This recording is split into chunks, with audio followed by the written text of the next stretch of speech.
Marriages હેવનમાં બન્યા છે, પણ જીવવાના તો પૃથ્વી ઉપર છે કે નહીં.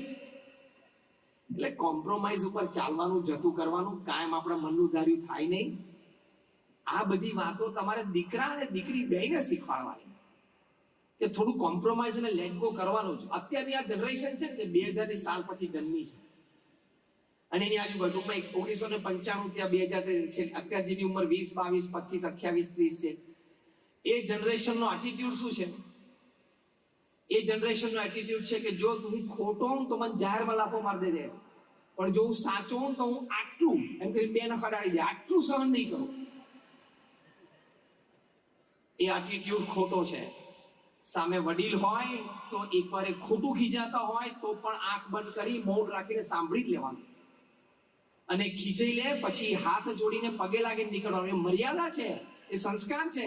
અને 2 કલાક પછી શાંત વાતાવરણ ત્યારે તું જાણે કે તમે મને આ વાત કહેતા હતા પપ્પા અથવા વડીલ, પણ વાત એકચ્યુઅલી આમ હતી, તમારા કોઈ ગેરસમજમાં હશે.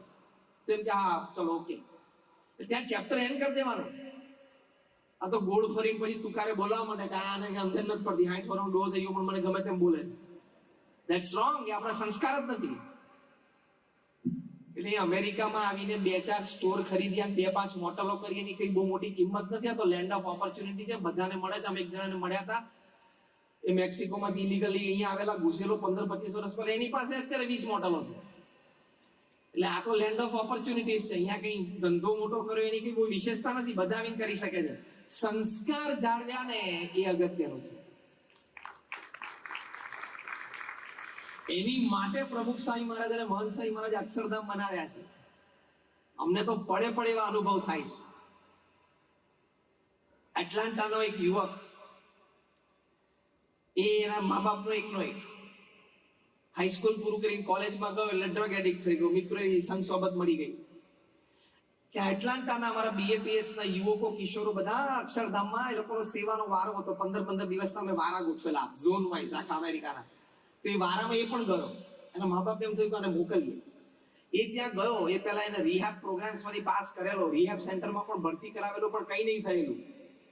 એ ત્યાં ગયો અને 1 દિવસ ગયો, 2 દિવસ ગયા, 3 દિવસ ગયા, એને ડ્રગ જ યાદ ના આવ્યું. સેવામાં એટલો આનંદ આવવા માંડ્યો. આજે એ વાતને 8 મહિના થયા અને ડ્રગ લીધું નથી, કમ્પ્લીટલી જતું રહ્યું.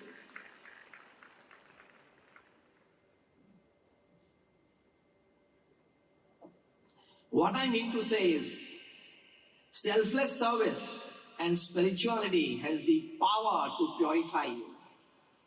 એનામાં એવી તાકાત છે. બીજી વાત, પેલા 300 ડિવોર્સ લોયર્સે લખેલી કે યંગ કપલ્સમાં ડિવોર્સનું બીજું મોટું કારણ કયું છે? તો બીજું મોટું કારણ એ હતું over exposure to social networking sites. હવે જો મેં ફાયર કર્યું છે છાતી ઉપર, તમારા બધાની છાતી ઉપર ગોળી છોડી છે, તમે પરિણીત છો, તો તમારે સોશિયલ નેટવર્કિંગ સાઇટ ઉપર જવાની જરૂર શું છે? અને કોક અહીંથી મેક્સિકો ને આ બધું સાઉથ આફ્રિકા ને ઓસ્ટ્રેલિયામાં કોકની સાથે તમે ફ્રેન્ડશિપ કરો અને ચેટિંગ કરો, તો આ તો એક પરિણીત વ્યક્તિના લક્ષણ છે. અને પછી કે વી આર જસ્ટ ફ્રેન્ડ્સ. પણ આ જસ્ટ ફ્રેન્ડ્સ મારું એટલું બધું આવી જાય છે ને, ખબર નથી પડતી. શું કે વી આર જસ્ટ ફ્રેન્ડ્સ, પણ હવે જસ્ટ ફ્રેન્ડ્સમાં 70 જાતની વસ્તુ આવી જાય છે. આવે છે કે નહીં? બધાનો અનુભવ છે કે નહીં? તો you are a married person, why do you want to go on social networking sites, જ્યાં લોકો પોતાની આઈડેન્ટિટી છુપાવીને વાતો કરે, જ્યાં લોકો પોતાનું જેન્ડર છુપાવીને વાતો કરે છે. આપણા ભારત દેશમાં તો હવે આધાર કાર્ડ લિંક થવાનું છે, એટલે ખબર પડશે કે 3 વર્ષથી કોકને પિંકી સમજીને ચેક કરતો એ તો રઘો હતો. ખબર પડશે.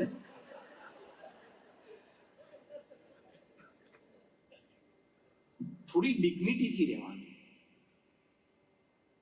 મેરિટલ સ્ટેટસની ડિગ્નિટી સાચવવી પડે. Don't take it for granted.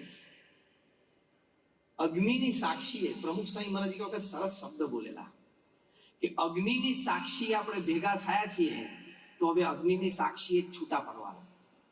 ખબર પડી? આ વાક્ય પ્રમુખ સ્વામી મહારાજનું છે.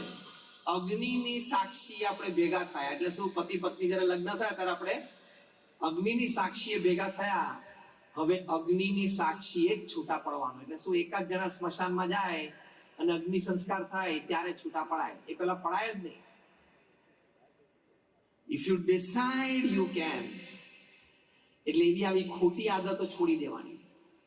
અને તમે સમજો, સ્ક્રીન બાબતે, એટલે સોશિયલ નેટવર્કિંગ સાઇટ, બીજું ત્રીજું, ટૂંકમાં સ્ક્રીન બાબતે કોઈ પણ વસ્તુ કોઈની છુપાયેલી રહી નથી અને રહેશે નહીં.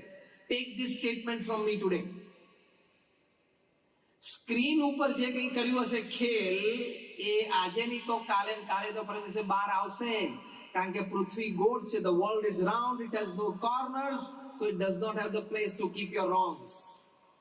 પૃથ્વી ગોળ છે અને કોઈ ખૂણો નથી, એટલે તમે કરેલું ખોટું કામ એની પાસે સંઘરવાની કોઈ જગ્યા નથી. અને આપણે જ્યારે છાશને જોઈએ ત્યારે અંદર માખણ છે પણ દેખાતું નથી. વલોવો એટલે માખણ બહાર આવે. એમ પૃથ્વી વલોવાય છે, ફરે છે, ઉભરીને બહાર આવશે કે આ ખોટું કરેલું છે. અને તે દિવસે તકલીફ આવશે. એટલે મેરેજ થયા તો મેરિટલ સ્ટેટસની ડિગ્નિટી સાચવવાની. ગમે ત્યાં તમે હેન્ડશેક કરતા ફરો, ગમે ત્યાં તમે આમ હગ કરતા ફરો, ધેટ્સ રોંગ. કોઈ એવા ઓવર એક્સપ્રેસિવ થવાની જરૂર નથી. આપણું કલ્ચર બહુ જ સારું છે. આજે આપણે કહે ને નમસ્કાર, બહુ જ સરસ, dignified culture, it's a dignified posture. પોતાની જાતને આમ બહુ એડવાન્સ, બહુ જ કલ્ચર, બહુ જ મોડર્ન દેખાડીને, okay we are with the American society, એવા થઈ જવાની કઈ જરૂર નથી. તમને અમેરિકન પાસપોર્ટ મળશે, તમે અમેરિકન સિટીઝન પણ થશો, પણ તમે યાદ રાખજો, જિંદગીમાં અમેરિકન નહીં કહેવાઓ. આ વાક્ય સમજી દેજો. ઘણું બધું હું બોલી ગયો એક જ વાક્યમાં. You can be an American passport holder, you can be an American citizen, you will never ever be American. તો આપણું કલ્ચર છે, આપણી ડિગ્નિટી છે. આપણા ઋષિમુનિઓએ આપણને જે વેશભૂષા આપી છે, આપણને જે રહેણી કહેણી આપી છે, આ લોકો આપણી ઈર્ષા કરે છે કે આ લોકોને જોઈન્ટ ફેમિલી સ્ટ્રક્ચર કેટલું સરસ છે. ઘણા બધામાં હાઉસહોલ્ડ વાઇફ છે તો એ બાળકોનું ધ્યાન કેટલું સરસ રાખે છે, ફેમિલી રિલેશન્સ કેવા મેન્ટેન કરે છે. એ લોકોને આપણા તરફ આવું છે ને આપણે આંધળા એના તરફ દોડીએ છીએ. એટલે આ પ્રવચનનો મતલબ એ થયો કે ઘરમાં જઈને આજે રાત્રે બહાર જેના ઘરમાં હોય ને કાઢી નાખજો.